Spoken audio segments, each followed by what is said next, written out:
Hello and welcome to The Real Review. Today we're talking about the return of the King of the Monsters. That's right, Godzilla is back in cinemas in Gareth Edwards' much anticipated reboot, and we'll be telling you if this mammoth blockbuster is worth the wait. First though, the trailer. You're lying. It was not an earthquake. It wasn't a typhoon. Because what's really happening is that you're hiding something out there.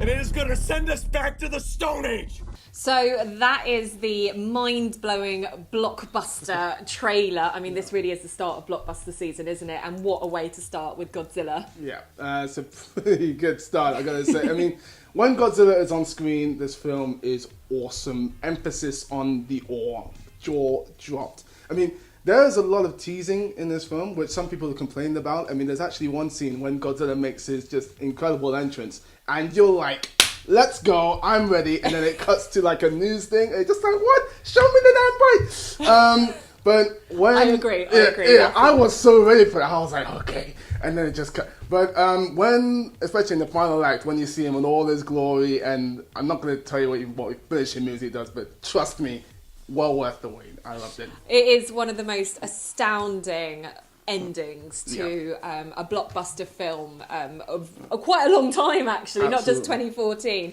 I absolutely adored this film for a number of different reasons. Number one is the fact that Gareth Edwards has paid a huge homage to the older Godzilla films. This is the 27th outing of Godzilla, can you believe it? Yeah, something like that. So for him to kind of collect so many little nuggets from each of the previous films has been fantastic, and the tension that is built throughout the entire film keeps you on edge. I mean, I was struggling with my breathing by the time Godzilla finally made his big entrance into San Francisco. But the effects are jaw-dropping. The acting I really enjoyed, and we'll come on to the casting in a bit because I know you slightly disagree with that. Yeah. But something that really got me from the start was I loved the opening credits. Yeah. They really set the scene, and I don't normally talk about credits. They're normally quite boring and just, tells you who the producer is and stuff. But for this, it's kind of back to Hiroshima, nuclear war, where this Godzilla creature really came from, the controversy and like the background behind it, and it is just phenomenal. Alexander Desplat's sound design and music score just keeps everything pumping within your veins. It is phenomenal. I want to add to that, this real clever direction. There's a scene which you saw in the trailer, if you've seen the trailers, where there's a halo jump, and the part in the trailer is very good. When you see the full thing and what they're actually jumping into, and it's phenomenal. It's one of the best scenes. The cinematography is just beautiful. For a big blockbuster action film, you're getting true cinematic beauty at the same time. But you know what? It's not all glory in this film. There are a lot of people out there who probably didn't like it as much as we did. But you're a bit niggly about the casting. What is it? Yeah, for me, Aaron Taylor Johnson, I liked him in Kick-Ass and in Kick-Ass 2, but in this one, I just felt like he was operating at a different emotional level to what everyone else was. Everyone else is operating as you would, like there's a giant freaking monster who's in our universe, holy crap. And, Aaron Taylor Johnson, he's playing a military man, but his storyline is that he's trying to get back to his wife and kid. And I wanted to be more involved in that storyline. I should have been feeling all of it, all the heartbreak and trying to get back and everything else. I didn't really feel that, which was, I think, partly to do with the acting, also partly to do with the script.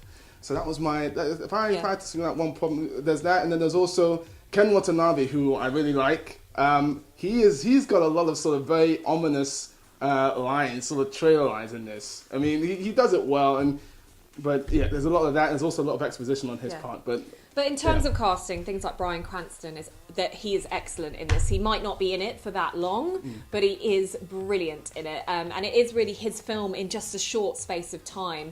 And it shows the enormity of his acting skills, really. The other thing that I really loved about this is that there's no cliche funny guy in this film, which you normally do get in a blockbuster. You always get that guy to lighten the mood. This is very serious throughout, so we don't really need anything like that. And the concept of Godzilla in himself is ridiculous, so we don't need anything else with that. But do you know what?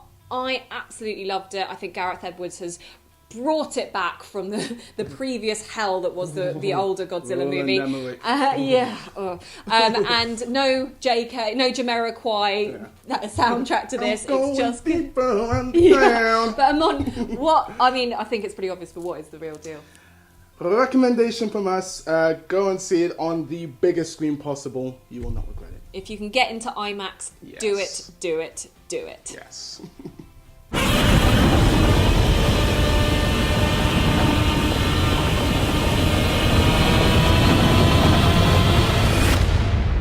So if you're a fan of monster or disaster movies, then watch Godzilla on the biggest screen you can find, as it has already stomped its way into cinemas. As always, keep up with all things real by following us on Twitter @TheRealFilmShow. Bye for now.